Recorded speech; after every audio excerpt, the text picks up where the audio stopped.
I thought it would be fun to review every single season of Ninjago and then rank them accordingly. So before we do that, here are my rules. I will be covering every season, plus Dragon's Rising Season 1 and 2, the LEGO Ninjago movie, the Day of the Departed special, and the Golden Weapons pilot. Now, all opinions in this video are my own, though I would love to know your thoughts in the comments below. What did I get right? What did I get wrong? And what do you absolutely disagree with? In last place is the Day of the Departed special, which was created due to delays with the LEGO Ninjago movie. This caused it to feel very rushed. It had a lot of potential, bringing back beloved villains, but it mostly fell flat. I personally felt it also undid most of Cole's character development from both Possession and Skybound. Morrow's scenes were, however, the absolute highlight, especially with Master Wu in them as well.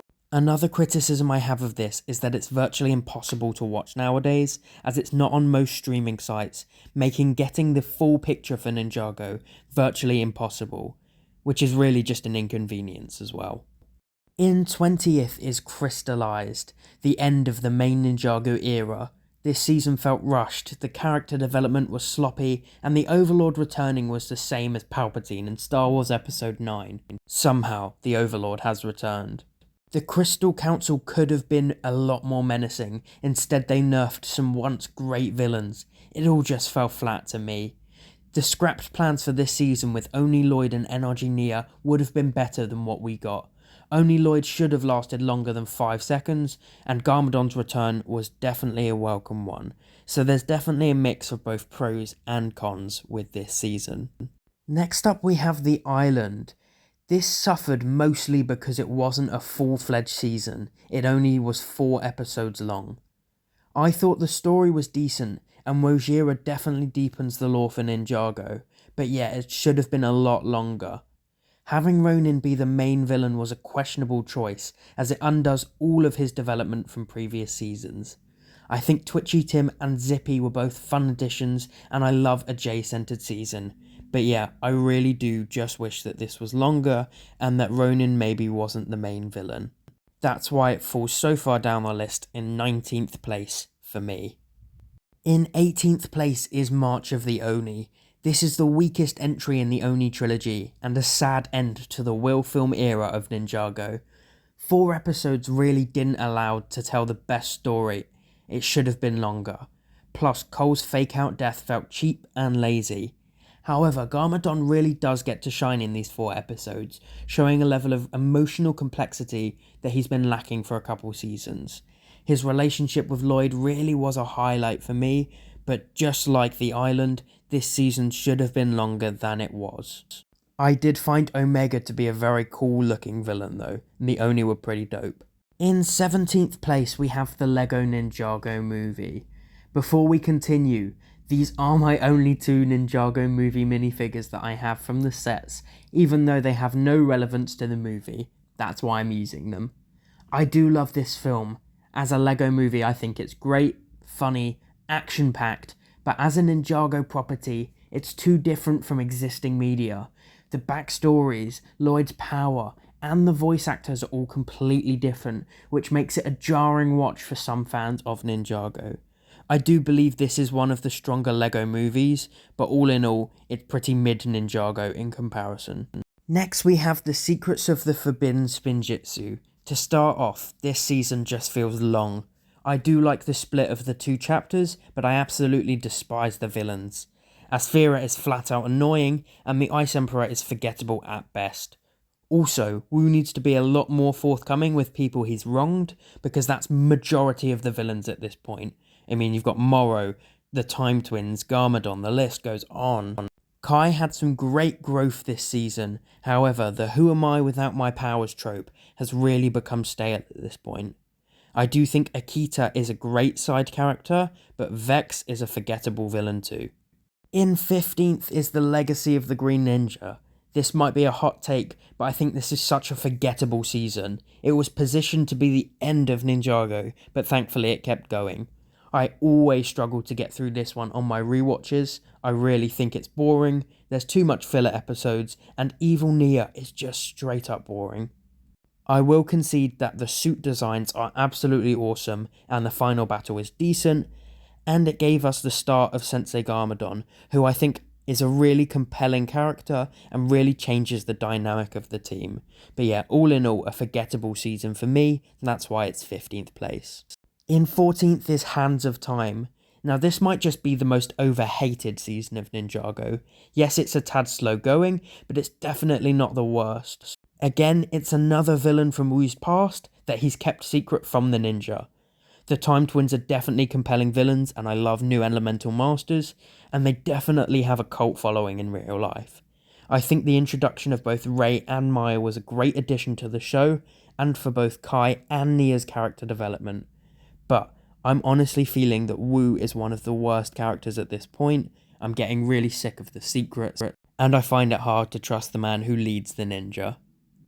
Next we have Rebooted, and this might be another hot take, but I think it's so overrated. It's slow going for one. Pythor's return did feel pointless to me, and Lloyd giving up his golden power after 5 minutes really bugged me. However, I do think Evil Wu and Sensei Garmadon were both great this season, and them flipping sides both changed the dynamic for their characters and for the show. Zane's sacrifice was obviously top tier Ninjago and was absolutely heartbreaking, but I don't think we needed Pythor's return or the Overlord to be the villain for 2 seasons. That's why it falls at 13th place for me. In 12th place for me we have the Golden Weapons pilot. Now I'm normally not a fan of short seasons, and this one only has 2 episodes. However, it did kickstart such a beloved franchise. It pushed Kai to be the main character very early on, which I think is responsible for making him so popular nowadays. It also did introduce Lord Garmadon as a truly terrifying villain, who would continue to antagonize Ninjago, thankfully for many more seasons to come. I did love the distinct look of the Skullkins too, especially Samakai. I think the forearm design looked incredible and was revolutionary for a Lego minifigure. Next we have Master of the Mountain, and finally we get another coal-centered season. Though there were some weak episodes, a coal season was so long overdue. I absolutely loved Shintaro as a new location, Vangelis as a villain, Wu's midlife crisis, and Lloyd's distrust over Princess Vanya is all just perfect. It really does give Cole a chance to shine for the first time in arguably years. I did think the Muntses, the Geckles, and the Upley were all incredibly compelling side characters as well, who I really wouldn't mind seeing more of in some future Ninjago. Also, the introduction to Cole's mum was pretty great too. Just cracking the top 10, we have Rise of the Snakes. This is the first major season of Ninjago, and it's such a strong one. It has great villains in both Pythor and Garmadon, and the Great Devourers menacing as well. You can see the ninjas' growth from children to protectors to heroes, also making Nia Samurai X a hero in her own right, who wasn't relegated to just being the female side character. This was a great decision on the writer's part.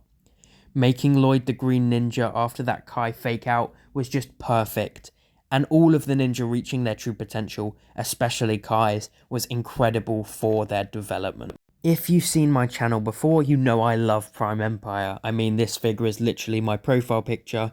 I love every J-centered season, and this one's no different.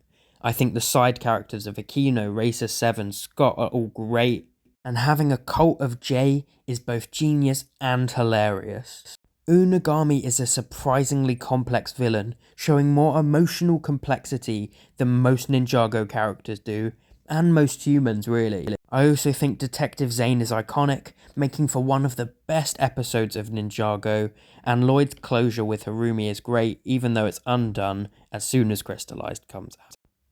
Now, before we continue, this is my first long-form video on my YouTube channel, so if you enjoy it, please do like, comment, subscribe, share it on TikTok, Instagram, FlipFlop, wherever you have to, please. If you're enjoying it, just let people know. Thank you. In 8th place, we have Dragons Rising Season 1. This is a great reboot, which allows new characters like Aaron and Sora to shine, while slowly revealing the fates of old characters. I also think Ryu is absolutely adorable. Beatrix is a decent villain, but Raz has to be the best new villain Ninjago has seen in a while. Also, Kai's reluctance to be a mentor to Wildfire is an absolutely incredible dynamic that I hope we continue to see more of for seasons to come. The merge made it great to allow new species, new characters to thrive and shine as well, making it fresh but also feel like the same Ninjago we love. In 7th place we have Seabound. Now I think this is the most criminally underrated Ninjago season. I think Kalmar is an incredible villain, Benthamar is a great supporting player for the ninja. Also, a Nia-centered season is just amazing. Her development with Maya and with the other ninja is incredible. Her sacrifice at the end of the season has to be the most heartbreaking part of Ninjago, bar maybe Zane's sacrifice. I do think this finally showcased her to be as strong, if not stronger than the other ninja. I'm just sad this was also undone the second Crystallized started. Another reason I don't like that one. In 6th place we have Hunted, the next part of the Oni Trilogy. I think splitting the ninja in teams of 2 here really worked. It allowed Lloyd and Nia and the Elemental Masters time to shine, whilst also bringing the core 4 back to classic Ninjago. Garmadon and Harumi were both incredible this season, and the Iron Baron definitely made for a unique style of villain too. The Mad Max theme of the Hunted section was great, and I always love the return of Rocky Danger Buff. The return of the Elemental Masters was both needed and incredibly awesome, and giving Dareth the power of Brown was just a genius move from the right. Now, in the top 5 we have Possession. What an incredible season. I think separating Lloyd from the ninja team for majority of this was a great choice, which allowed the ninja to stand by themselves and develop as well. Morrow is such a compelling villain, the original wannabe green ninja, who really has this awesome design, especially in Evil Lloyd. The new characters, new location, everything for this season was just great, and Kai also got another chance to shine here. Cole turning into a ghost might have been the best thing to happen for his development too, to allow him to really stand out. Also, the Chima and Garmadon cameos were perfect. In 4th place we have Skybound. Now this is an absolutely incredible season. Arguably the best J-centered season. Skybound has some great characters. Nardakan is an incredible villain, and all of the Sky Pirates are really fascinating and unique. To slowly remove the ninja one by one was a great call, and then to have them replaced with the likes of Captain Soto, Ronin and Dareth was also just incredible. They also finally undid that awful love triangle created in Rebooted, making Nia and Jay endgame like they should have been the whole time. This season rights so many wrongs and just plays out perfectly in my opinion. In 3rd place is Dragon's Rising Season 2, the most recent season of Ninjago. This is also split into 2, the first act being the ninja trying to learn Rising Dragon and stop Raz and Cinder from using Shatterspit, releasing the Red Moon and freeing the Forbidden Vi. Cinder is an incredible new villain, the designs were awesome, and Kai again really gets to shine here for once. His banishment was just incredible too, and the tournament felt great. It didn't feel like a rehash of Season 4, it felt unique in its own right, introducing new and old characters back in, which was great to see, and I think further cementing Lord Raz as the best new Ninjago villain in years. In 2nd place we have Sons of Garmadon. This is incredible, a true return to form for Ninjago after the Lego movie and Hands of Time / Day of the Departed. The Sons of Garmadon are incredible, with unique designs making them all really compelling. The Oni masks add a rich, interesting lore to the history of Ninjago, and Harumi was just an incredible, unsuspecting villain. I also think the fact that they ended the season on a cliffhanger, making the ninja lose for once, was just incredible as well. It was something unprecedented for Ninjago. Plus, the return of Lord Garmadon since Season 5 was just incredible.